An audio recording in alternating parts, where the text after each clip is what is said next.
Puji Tuhan, selamat pagi saya ucapkan. Sebelum kita masuk dalam aktivitas kita sehari-hari, kita akan dengarkan renungan firman Tuhan pada pagi hari ini.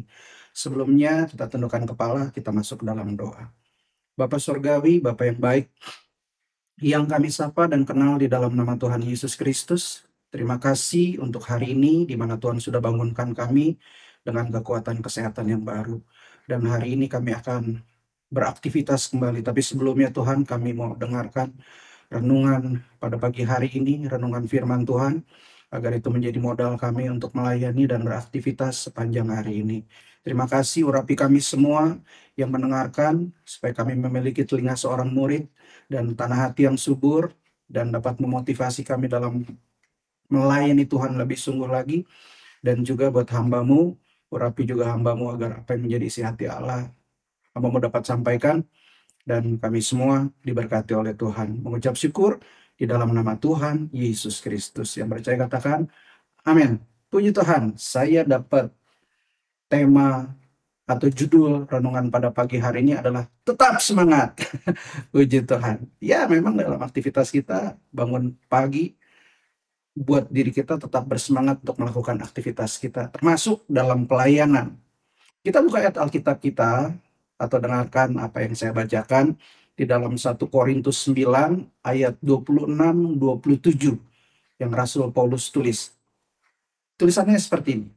Sebab itu, aku tidak berlari tanpa tujuan, dan aku bukan petinju yang sembarangan saja memukul, tetapi aku melatih tubuhku dan menguasai seluruhnya, supaya sesudah memberitakan Injil kepada orang lain, jangan aku sendiri ditolak. Puji Tuhan.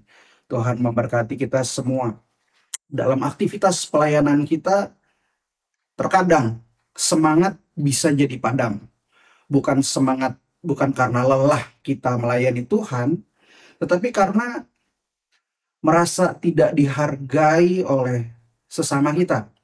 Tugas yang dijalankan, tanggung jawab yang dipenuhi, tetapi yang datang justru penilaian dan komentar yang bisa menjatuhkan kita sebagai pelayan-pelayan Tuhan.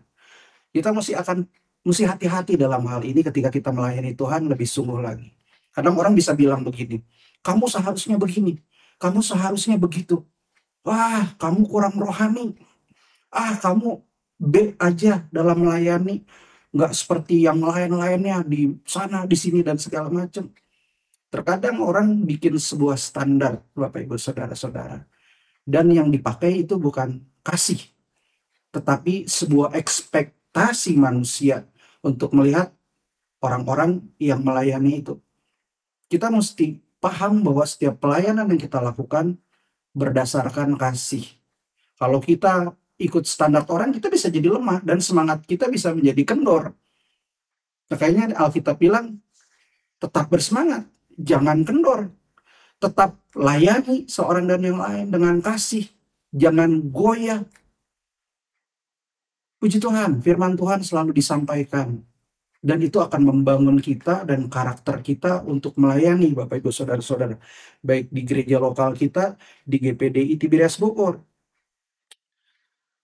Yang mesti kita mengerti, Bapak Ibu Saudara-saudara, khususnya para pelayan Tuhan ya, yang melayani Tuhan di gereja, tapi sebenarnya pelayanan itu bukan hanya di gereja saja, baik di rumah, di kantor, selalu ada penilaian yang saya bilang tadi. Tetapi pelayanan itu sesungguhnya itu bukan sebuah panggung, Bapak Ibu Saudara-saudara. Bukan sekedar sebuah show aja kalau di gereja, atau show off kita di rumah, di tempat pekerjaan kita. Pelayanan yang Bapak Saudara-saudara, ibu-ibu dan harus pahami, adalah sebuah ladang di mana Tuhan membentuk karakter, bukan hanya menunjukkan kemampuan seseorang, apalagi di gereja, bicara tentang skill. Semuanya itu adalah kemurahan Tuhan.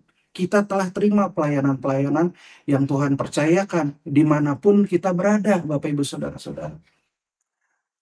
Mengikuti panggilan Tuhan tidak pernah menjadi pembenaran untuk menghakimi. Perhatikan baik-baik. Mengikuti panggilan Tuhan tidak pernah menjadi pembenaran. Sebuah pembenaran untuk menghakimi, menyakiti, atau membungkam orang lain. Bukan untuk menguasai. Karena pelayanan kita adalah lintas generasi yang masuk ke gereja, yang ingin menikmati Tuhan. Kita punya role model yang luar biasa, yaitu Kristus Yesus sendiri. Yang tidak pernah menghina, tetapi menegur dengan kasih, tidak keras, tetapi tegas dalam kebenaran, tidak mengusir, tetapi merangkul mereka yang terluka. Itu harus terjadi di gereja-gereja kita, di tempat di mana kita melayani. Saya ingatkan dan saya memberikan sebuah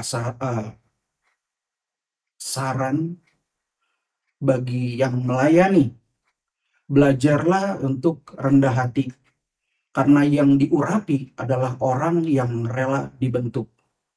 Bagi leaders atau pemimpin, Bapak Ibu Saudara-saudara, belajarlah untuk adil, karena Tuhan tidak pernah pilih kasih. Jangan hanya sibuk melayani, tetapi lupa siapa yang dilayani. Bukan sistem manajemen gereja, bukan manusia, tetapi kita melayani Kristus Yesus lewat pelayanan-pelayanan kita. So jangan gampang padam lah. Kalau kita mulai merasa padam karena hal-hal tersebut, selalu mendekatkan diri kepada Tuhan. Dan lewat kuasa Roh Kudus-Nya, Dia mampu memberikan kekuatan, kemampuan, kebijaksanaan kepada kita untuk melayani. Biar kalau misalkan orang menghakimi kita, kalau ada kritik yang bagus, kita terima. Jangan ego, tetap rendah hati.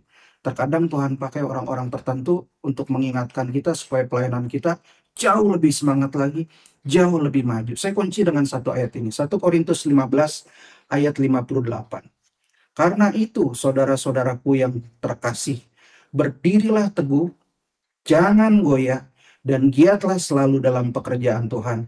Sebab kamu tahu bahwa jerih payahmu tidak sia-sia di dalam Tuhan. Puji Tuhan, Tuhan memberkati kita semua. Kita tundukkan kepala, kita masuk dalam doa. Bapak Surgawi, Bapak yang baik, yang kami kenal dan sapa di dalam nama Tuhan Yesus Kristus. Terima kasih untuk kebaikan Tuhan, sabdamu yang Tuhan berikan kepada kami semua, supaya kami jangan kendor dalam melayani Tuhan, tetap berapi-api di dalam Tuhan, dalam melayani Tuhan. Kami adalah manusia, kami punya kekurangan, punya kelemahan, tetapi kami punya Roh Kudus yang memampukan kami untuk going to another level, untuk lebih maju lagi di dalam Tuhan, lebih sungguh-sungguh melayani Tuhan, bukan menampilkan skill, kemampuan, kehebatan kami, sungguh-sungguh melayani Tuhan Yesus Kristus. Dalam aktivitas kami sehari-hari ini, juga dalam pelayanan kami di marketplace, Tuhan berikan kemampuan kepada kami juga, hikmat dan kebijaksanaan. Semua aktivitas yang kami lalui sepanjang hari ini, kami mau serahkan ke dalam tangan Tuhan. Pimpin kami, arahkan kami kepada momen-momen yang tepat dan orang-orang yang tepat, supaya nama Tuhan ditinggikan dan dipermuliakan.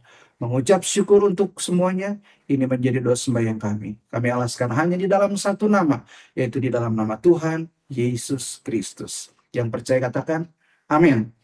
Puji Tuhan. Hari ini juga saya mau ucapkan selamat hari kenaikan Tuhan Yesus ke sorga, untuk dimana kita akan mulai dalam doa-doa kita. Tuhan Yesus memberkati, tetap semangat di dalam Tuhan.